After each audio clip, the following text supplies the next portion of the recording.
Hello Arbenter, this is Rosalie. I'm here with Chris from Ancestry Herbals, and I'm really excited to learn more about this beautiful yellow flower, St. John's wort. What can you tell us about St. John's wort, Chris?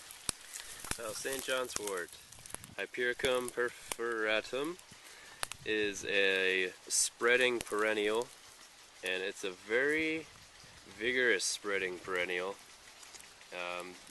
These plants were not even planted here. We planted them about 12 feet away, and they made it over here. They spread by seed as well as by underground runners. And they grow in these clumps generally and sprout from the ground every year. So we just cut down the stalks in the spring, pretty much down to the ground. But harvesting, we're only harvesting the top 4, 5, 6 inches. Kind of depends on the growth habit. You know, they mostly grow up in this top cluster here, but there are often a lot of side shoots that may flower at the same time. They may flower later. And so this is just entering the peak bloom, and this is a really good time to harvest. You can see there's a couple of flowers starting to fade, but lots of buds, and it's just brimming with oil. So this is an ideal time, and we're 2 days after the solstice, so true to its name, St. John's wort, named after, or when it bloomed on the feast of St. John, which coincidentally, is right around the solstice.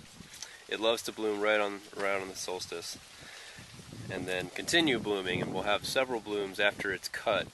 So we generally will cut about 3 times on St. John's wort on the same patch. And it's also pretty varying in its stages. There's some that are barely opening flower and some that are in full bloom.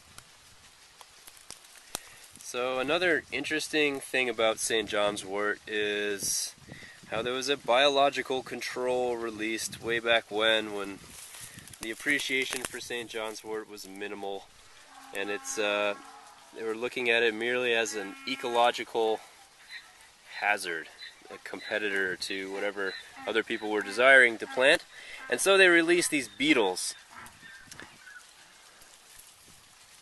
These little shiny, beautiful, iridescent kind of beetles that range from kind of a shiny red to shiny green.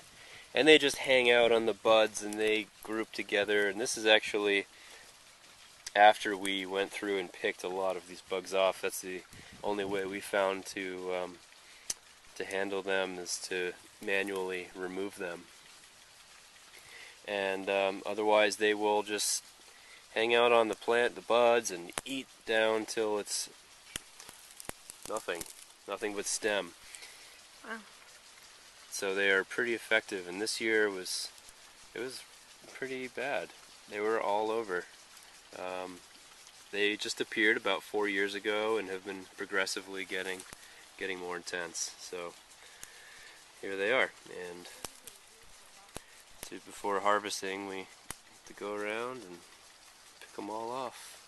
They're pretty willing to go. I mean, they don't really want to go, but It's actually kind of a pretty metallic, kind of they are coppery color.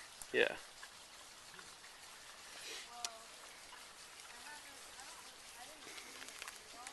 Chris, could you show us what it looks like when you crush some of the buds or flowers in your fingers and Yeah, the sure. color?